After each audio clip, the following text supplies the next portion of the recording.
자, 흔히들 안전자산 하면 채권이나 금을 먼저 떠올립니다. 반면 달러가 안전자산이다라는 생각은 별로 없는 것 같습니다.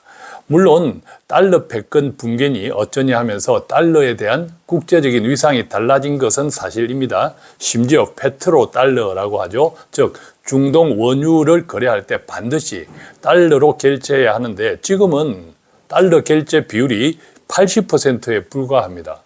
나머지 20%는요, 중국의 위안화 등이 대체하고 있는데 그 비율이 계속 많아지고 있습니다. 그럼에도 불구하고 달러는 분명 안전자산입니다. 특히 전 세계에서 수출 의존도가 가장 높고 비기축 통화를 가진 한국 입장에서는 더욱 그렇습니다. 또한 우리가 안전자산으로 알고 있는 채권은요, 특히 지난 2020년 코로나 팬데믹 이후부터 안전자산으로서의 위상이 크게 의심받고 있습니다. 그때 이후부터 엄청난 돈이 불렸음에도 시중에는 여전히 돈이 부족해서 미국이든 한국이든 기준금리를 내려도 그만큼 시장금리가 떨어지지 않기 때문입니다. 알다시피 채권금리가 오르면 채권 가격은 떨어집니다. 즉 채권은 분명 안전자산이기는 한데 채권에 투자했던 분들이 손해를 보는 아이러니가 생깁니다. 자, 그렇다면요, 금은 어떨까요? 정말 안전자산일까요? 자, 그런데 안전자산이라는 금이 왜 지난 2008년 글로벌 금융위기 때 폭락했을까요?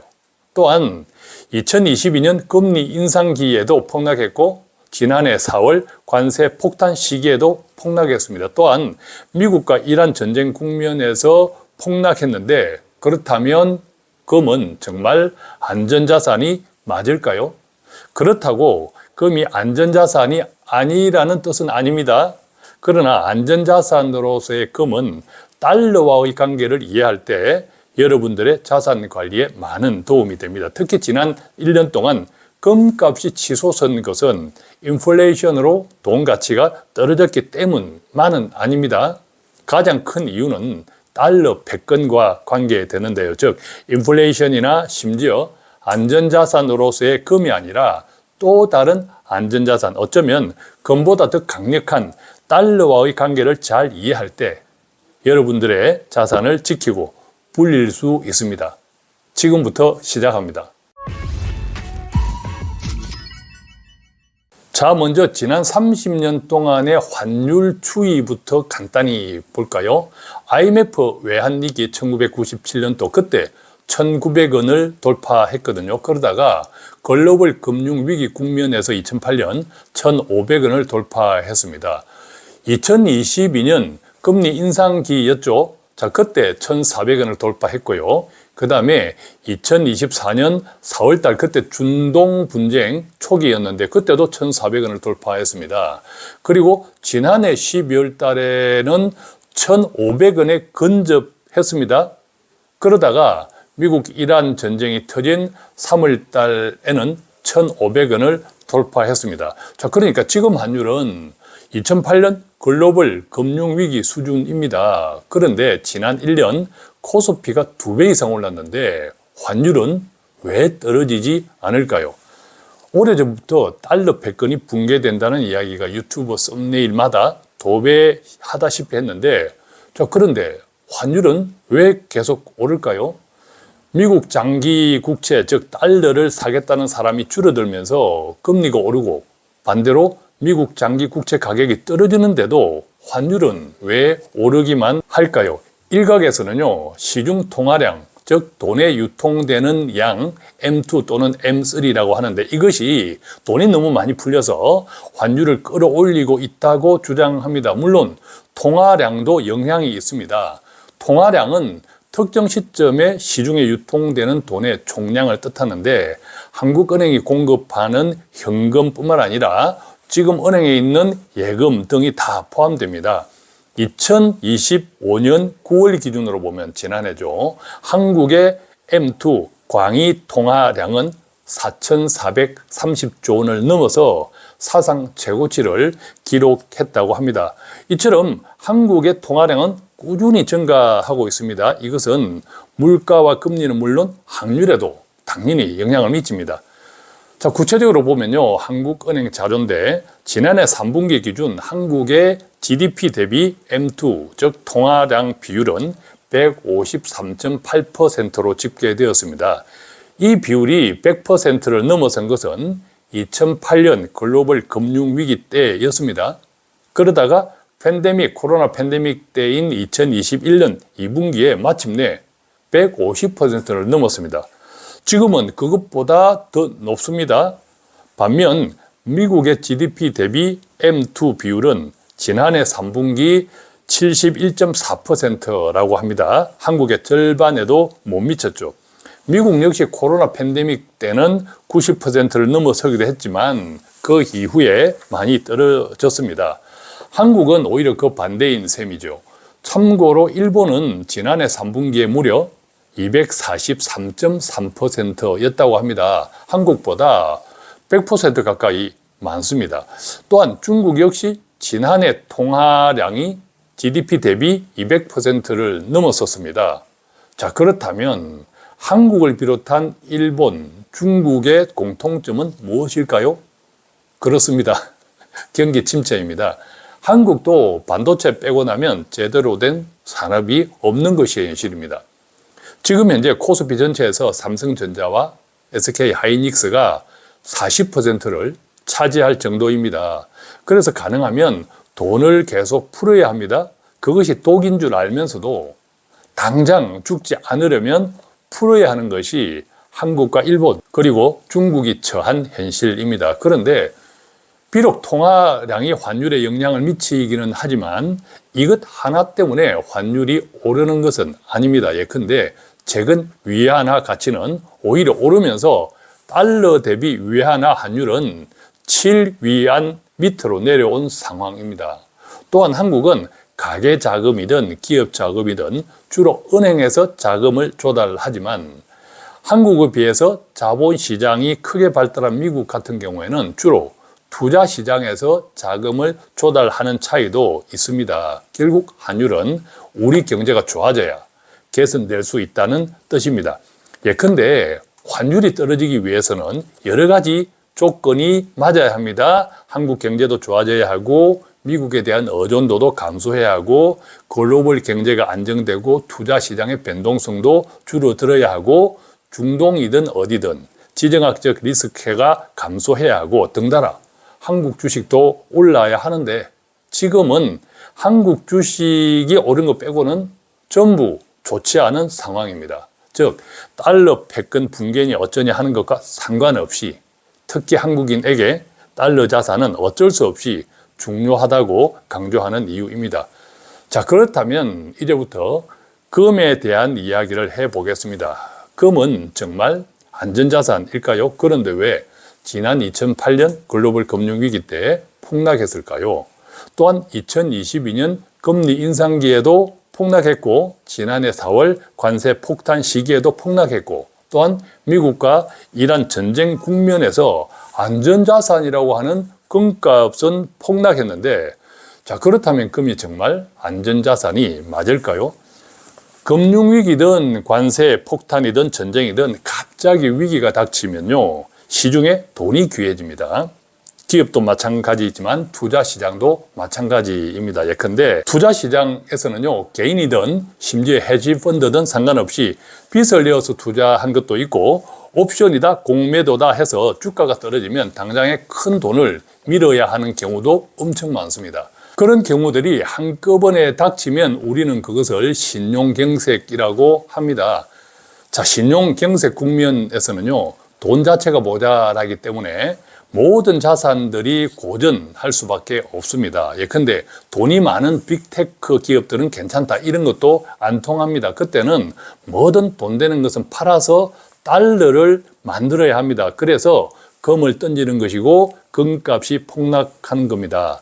자, 그러면 그동안 금값은 왜 올랐는지 볼까요? 한 4가지 이유인데 첫 번째는 달러 가치가 떨어지면서 금이 가장 확실한 안전자산이라는 인식이 있었고 둘째는요 미국의 기준금리가 낮아지면서 인플레이션 즉 돈 가치가 떨어질 것이라는 염려가 있었죠. 그리고 셋째는 미국도 그렇지만 특히 유럽을 비롯한 선진국들의 재정적인 불안이 있었고요. 그리고 마지막 네 번째는 특히 중국을 비롯한 각국 정부에서 앞다투어 금을 사재기했습니다. 그러면서 금값은 지금 그림에서처럼 천정부지로 치솟았습니다. 그런데 정말 중요한 것은요, 특히 네 번째 금 사재기가 달러 패권 붕괴, 반대로 중국의 위안화를 기축통화로 만들기 위한 시도와 연결되어 있다는 사실입니다. 중국은 지난해 사우디아라비아로부터 수입한 원유 가운데 약 25% 정도를 달러가 아닌 위안화로 결제한 것으로 추정하고 있습니다. 문제는 위안화의 신용입니다. 즉 사우디가 석유를 팔아서 확보한 위안화를 쓸 곳이 없다면 거래 자체가 성립되기 힘들겠죠. 따라서 중국은 사우디아라비아 당국의 위안화를 다른 국제 결제에서도 얼마든지 사용할 수 있다는 확신을 심어줘야 합니다. 그 해답으로 나온 것이 바로 금입니다. 즉 석유 판매로 얻은 위안화를 바로 금으로 바꿔서 지급해 주겠다. 위안화는 못 믿어도 금은 믿을 수 있을 것 아닌가 하는 이야기입니다. 그래서 중국이 상하이에 금 거래소를 설립하면서 굳이 중국의 외환 거래소 건물에 입주한 이유가 아닐까 생각합니다. 그러기 위해서 중국은 당연히 금 사재기를 해야 합니다. 실제로 중국의 상하이 금 거래소는 미국을 비롯한 선진국들이 금 거래를 주로 실물이 아닌 종이로 하는 반면 오직 실물로만 합니다. 그래서 실물 인도 기준으로 세계 최대 금 거래소가 중국 상하이 금 거래소입니다.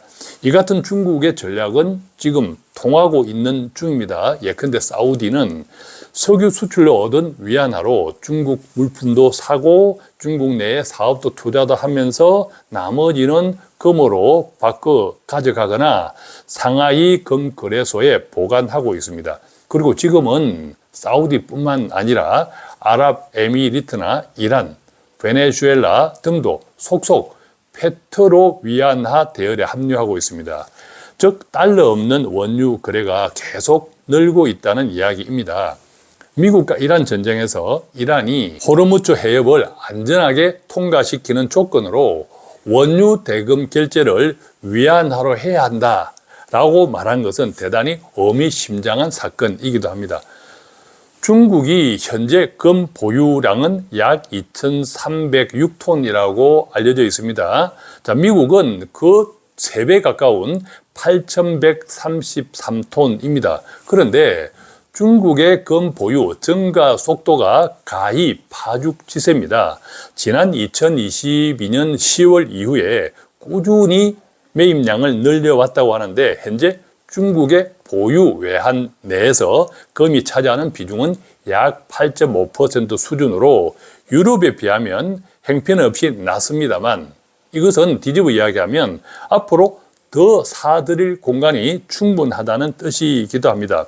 중국은 이 같은 비중을 조만간 30%까지 끌어올릴 계획이라고 합니다. 그 대신에 중국은 미국 국채를 마구마구 던지고 있습니다. 잘 알려진 사실이죠. 한때 중국은 미국 국채 최대 보유국이었지만 트럼프 1기 무역 전쟁이 터졌던 2018년 이후부터 중국의 미국채 보유량은 지금까지 무려 60%나 크게 줄었습니다. 반토막 이상 났다는 거죠. 그 대신 달러를 포기하는 대신 금을 선택했다는 뜻입니다. 물론 미국도 가만히 있지는 않습니다. 달러 패권이 무너지면 미국의 경제 및 군사 패권에도 위험하기 때문이겠죠. 그런데 알다시피 유럽은 물론 중동 지역에서 중국의 위상은 강화되고 있습니다. 특히 중국은 중앙정부뿐만 아니라 중국인들의 금 사랑도 참 대단합니다.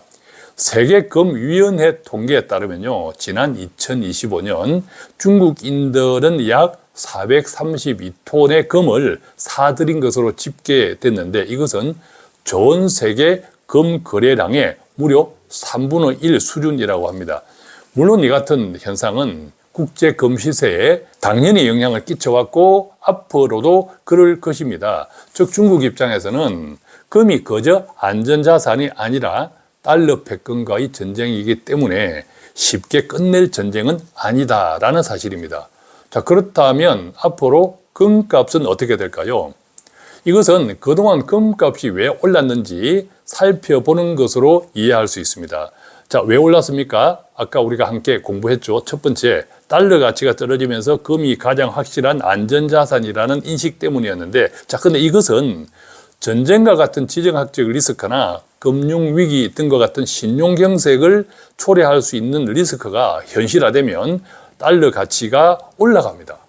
자, 그렇다면 앞으로 세계는 전쟁이 줄어들까요? 많아질까요? 저는 많아지리라고 생각합니다. 그렇다고 이 같은 리스크가 항상 있는 것은 아니라는 점을 감안하면 첫 번째 이유는 이것도 저것도 아닌 중립이라고 생각해 보겠습니다. 자, 두 번째 이유입니다. 미국 기준금리가 낮아지면서 인플레이션, 즉 돈 가치가 떨어질 것이라는 생각 때문에 그동안 금값이 올랐죠.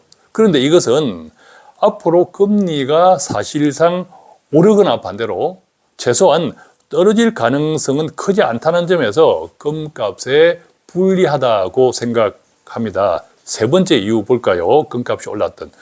미국도 그렇지만 특히 유럽을 비롯한 선진국들의 재정 불안. 자, 그런데 이것은 앞으로도 여전할 것이라고 생각합니다. 그래서 금값에 유리하다고 생각합니다만 이것이 금값에 미치는 영향은 사실 강력하지는 않습니다. 자, 네 번째 볼까요? 마지막. 특히 중국을 비롯한 각국 정부에서 앞다투어 금 사재기를 했다. 이것도 앞으로는 마찬가지라고 생각합니다. 여전히 금 사재기를 하겠죠. 특히 달러 패권에 도전해야 하는 중국, 반대로 지켜야 하는 미국과의 싸움에서 보면 금은 정말 중요합니다. 그래서 전체적으로 보면 지금까지 금값을 밀어 올렸던 이유는 줄었다고 생각합니다. 특히 두 번째, 금리 인하 국면이 사실상 끝났다는 점이 금값에 가장 크게 작용할 수 있습니다. 물론 달러 패권을 둘러싼 중국의 금 사재기는 계속될 것입니다만 그렇다고 계속 금값을 올리면서 사재기 하지는 않겠죠. 그럼에도 불구하고 앞으로 금값은 앞에서 보았던 그림에서처럼 비록 폭락하는 구간은 있지만 추세적으로는 계속 상승한다고 생각합니다. 제 개인 생각입니다. 왜냐하면 특히 금값에 큰 영향을 주는 금리 사이클은 항상 순환하기 때문이죠. 길게 보면. 다만 중단기적인 변동성이 커진다는 점은 조심해야 합니다. 왜냐하면 지금은 금리 인하 사이클이 어느 정도 끝나가는 시점이기 때문에 그렇습니다. 반대로 금값의 변동성이 커질 때 치고 들어오는 것이 바로 달러 자산입니다. 그래서 단적으로는 달러 값이 오르면, 즉 달러 강세가 되면 금값은 떨어지죠. 그런데 달러와 금이 단순하게 대비되는 이유는요, 달러를 제외한 그 어떤 통화도 자본의 자유로운 이동과 유동적인 시장이라는 화폐로서의 핵심적인 속성을 동시에 갖추지 못했기 때문입니다. 그래서 기축통화라고 하죠. 자, 그렇다면 이제 어떻게 해야 할까요? 저는 앞에서 말씀드린 것처럼 기본적으로 금에 투자하는 것 자체가 나쁘다고 생각하지는 않습니다. 다만 그것에 지나치게 몰빵하거나 너무 많은 돈을 투자하는 것은 권해드리고 싶지 않습니다. 특히 금은 마치 가상화폐처럼 얼마가 적정 가격인지 모릅니다. 또한 이자나 배당과 같은 현금 흐름이 전혀 없다는 것도 불리합니다. 예컨대 배당이나 이자를 받는 자산의 경우에는 설령 원본은 오르지 않거나 심지어 떨어지더라도 그동안 받은 배당이나 이자 때문에 돈이 불어나거나 손실을 줄일 수 있지만 금은 그렇지 못하기 때문입니다. 그래서 특히 현금 흐름이 중요한 노후에는 금 투자에 신중하는 것이 좋습니다. 자, 그렇다면 우리는 언제 금을 사야 하고 언제 달러 자산에 투자해야 할까요? 저는 소득 활동이 줄어들거나 없는 노후, 그래서 가진 돈을 활용해서 살아야 하는 노후에는 원칙적으로 안전자산 위주의 현금 흐름이 중요하다고 생각합니다. 그래서 중단기 자산 관리는 달러 자산을 소홀히 하지 마시되 장기적인 안목에서는 각자의 재정적인 형편이 되는 범위에서 금의 일부 관심을 가져도 좋다고 생각합니다. 고맙습니다.